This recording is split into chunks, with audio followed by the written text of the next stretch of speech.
Hello दोस्तों, केना छी अहाँ सब? अहाँ सबके स्वागत करै छी एक और नया ब्लॉग में। तो चलू आइ के ब्लॉग में अहाँ सबके देखाबऽ जा रहल छी वॉशिंग मशीन में अचानक पानि एनाइ बंद भऽ गेलै नल से। ओ कपड़ा खींचऽ दै छियै ना तो पानि गिरै छै, अपने आप पानि नल से लै छै, से एबे नहि करै छै, एकदम ठोप ठोप गिरै छै। अब देखियो एना कनेक्शन छै, अब देखै छियै की छै, नल में दिक्कत भऽ गेलै कि पाइप में दिक्कत भऽ गेलै कि कहाँ दिक्कत छै। तो देखियो पेचकस लऽ लेलियै। अब ई नल में से पहले पाइप खोलबै, हम देखो पड़तै कई में दिक्कत छै, नल में से पानि नहीं अबैया कि पाइप में जाम छै की छै, तब खोले के पता चलते। तो अपने से चेक कऽ लेबै, कोनो मिस्त्री के नहीं बजाबऽ पड़त, 0 रुपया में ठीक भऽ जायत। तो देखियो बढ़िया से अथी के खोल लेब, ई जे नट लागल रहे छै एकरा सबके घुमा के खोल लेब। ठीक, देखियो सबके ढीला कऽ लेब चारू बगल से। अरे एहिमे से पानि निकलै छै, जे अथी केनाइ बंद केनाइ भूलिए गेल रहिए नल के, हमेशा ऑने रहै छै ना। तो नल के बंद कऽ लेब। देखियो पूरा पानि नीचा गिर गेलै, कुल्हाड़ी के साइड में राखऽ दिअ, नहीं तो बहुत एते पानि पड़तै तो देखियो पहले एकरा खोल लेब, नट के ढीला कऽ लेब। ओना नहियो करब, पहले नट के ढीला, पहले एकरा खोल लेब। ई जे ये ब्लू वाला जे देखाइए पाइप, ई खुल जायत। ठीक छै, ओकरा नहियो खोलब तो कोनो बात नहीं। देखियो एहिमे वाशर होइ छै, ई पाइप होइ छै। हमर सैमसंग के फुल्ली ऑटोमेटिक वॉशिंग मशीन छै। ठीक, तब देखियो पाइप के इम्हर से खोल देलिए। अब ओहो के जे नट लागल है एकरो खोल दै छी। देखियो चारू बगल से ढीला कऽ देबै, निकालि लेब तो निकलि जायत।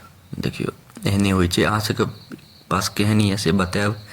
अहूँ सबके पास अगर एहने हैत तो देख लेब, 1 रुपया नहीं लागत। देखियो वाटर प्रॉब्लम के केना हम सॉल्व कऽ देबै से। ये सब तो नॉर्मल छै, ये सब अपने से लोग कऽ लेबक चाही, एहि सबमे नहीं बजाबक चाही मैकेनिक के। तैं हम सोचलहुँ जे वीडियो बना दिए। देखियो एहिमे कतेक कचरा भरल छै से। कचरा सबके पाइप के साफ करऽ पड़तै, पाइप के साफ करबै पहले। चलू एकरा साइड में रखै छी। देखियो अइयो में वाशर छै, अब एहिमे से पूरा कचरा साफ करऽ पड़तै। देखियो अइयो में कते कचरा छै, एकरो साफ करऽ पड़तै। तब चलू पहले नल के देखै छी, नल के की छै, नल में से पानि अबै छै कि नहीं। नल में से तो ठीक पानि अबैया, नल में दिक्कत नहीं छै, कियाकि हमर टंकी कनिक नीचा छै तो कनि कम पानि अबिते छै। तो नल तो ठीक है, एकदम पानि बढ़िया दऽ रहल है। एकरा कनिक देखियो एहिमे कते गंदा छै, एहिमे से गंदा साफ करऽ पड़त। तो चलू पहले पाइप के नल में चला दै छियै, सब गंदा एहिमे से साफ भऽ जेतै। नल में सब फोर्स वाला पानि देबै ने, अपने सब गंदा एहिमे से निकलि जायत। ई तो साफ करनाइ आसान छै। चलू ओहि के देखाबै छी। देखियो ई पूरा साफ भऽ गेल छै, एहिमे से पूरा आर पार पानि अबै छै बढ़िया, देख रहल छियै। अहाँ सब लास्ट तक देखू, बहुत आसानी से प्रॉब्लम सॉल्व भऽ जायत। अहाँ सबके कतौ नहीं जाय पड़त, कोनो मैकेनिक के पास या कोनो मिस्त्री के पास नहीं जाय पड़त, वॉशिंग मशीन के मिस्त्री के पास। देखियो कते एकदम फ्रेश पानि आबि रहल छै। ठीक, ओकरा पानि से धो देलियै। मशीन के कनिक इम्हर आगाँ कऽ लै छी, पाइप के निकालि दै छियै टाइट, कहीं टूट उट नहीं जाए। ठीक छै, देखियो अंदर में कते कचरा भरल छै। एहिमे छन्ना होइ छै, छन्ना के निकालक छै, बड़ी टाइट छै, या हाथ से नहीं निकलत। देखियो बहुत टाइट छै, हाथ से निकलिए नहीं रहल छै। ओना हाथो नहीं जाइ छै अंदर, देख रहल छी। हाथ उंगली जेबे नहीं करत अंदर। तो पेचकस हैत ना, हाथ से नहीं निकलत, पेचकस हैत पतला वाला। तो ओकर देखियो ओहिमे भूर छै, तो ओहिमे दऽ कऽ एना देखियो कनि कनि निकललै। तो पतला वाला ले, पतला वाला भूर देखियो, भूर छै ना, ओहिमे घुसा कऽ बाहर के तरफ घिचबै, लेकिन आरामे से घिचब जे टूटै नहीं। तो देखियो आराम से घिचलिए के बाद निकालि लेब एकरा। एकरो बढ़िया से धो लेब, एहिमे छन्ना वन्ना में जाम भऽ जाइ छै पूरा कचरा सब। हमेशा साफ करक चाही मशीन के, कियाकि नहीं साफ करबै तो पूरा कचरा जाम भऽ जायत, नहीं रुकि जाइ छै। तो हमसब ओते साफ नहीं करै छी, तें ई भऽ जाइ छै कखनो काल कऽ। एकदमे पानि नहीं अबै छलै, तो पता नहीं की भेलै। हम कहलिए पहले अपने से खोल के देखै छी, नहीं अपना से ठीक हेतै तहन फेर बजायल जेतै मिस्त्री उस्त्री के। तो देखियो अइयो में से साफ करऽ पड़तै, अइयो में गंदा सब छै।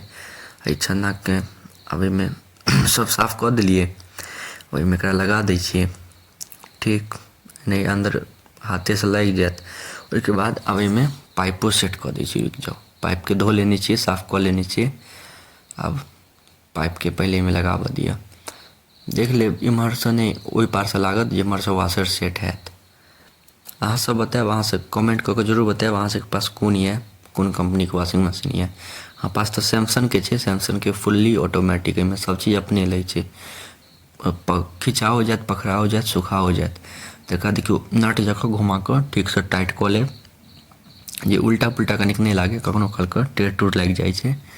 तऽ एकदम गहमे गह मिला कऽ बढ़िआँसँ लगा देबै आ ओ जे ओ छोर छै ओकरा ओहि पार लगा लेबै। तऽ चलू ओहि पारसँ देखाबै छी अहाँ सबके।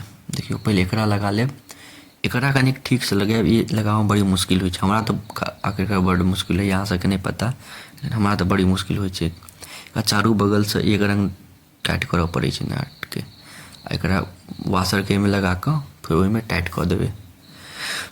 चलू टाइट केलाके बाद आब अहाँ सबके देखाबै छी जे पानि खसै छै कि नहि खसै छै। देखियौ आब एहिमे टाइट कऽ देलियै, सबचीज एकदम फिट फाट कऽ देलियै, नलोके खोलि देलियै। आब अहाँ सबके देखा दै छी जे पानि खसै छै कि नहि। स्विच पहिले ऑन करऽ दिअ, ठीक। आब पावर ऑन करबै, एखन कोनो कपड़ा नहि छै, ओनाही चीज पर डालि दै छी। आब वाटर लेवल 3 कऽ दै छियै, स्टार्ट कऽ दै छी।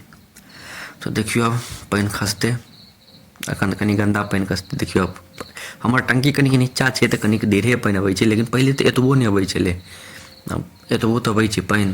तऽ देखियौ प्रॉब्लम सॉल्व भऽ गेल। अहूँ सबके अगर एनाहि वाशिंग मशीनमे किछु प्रॉब्लम आयत तऽ अपनेसँ सॉल्व कऽ लेब, कोनो मिस्त्रीके पास जायके जरूरत नहि छै। तऽ अहाँ सबके एतेक देर तक देखऽके लिए धन्यवाद। नीक लागै तऽ लाइक, कमेंट, शेयर, सब्सक्राइब जरूर करब।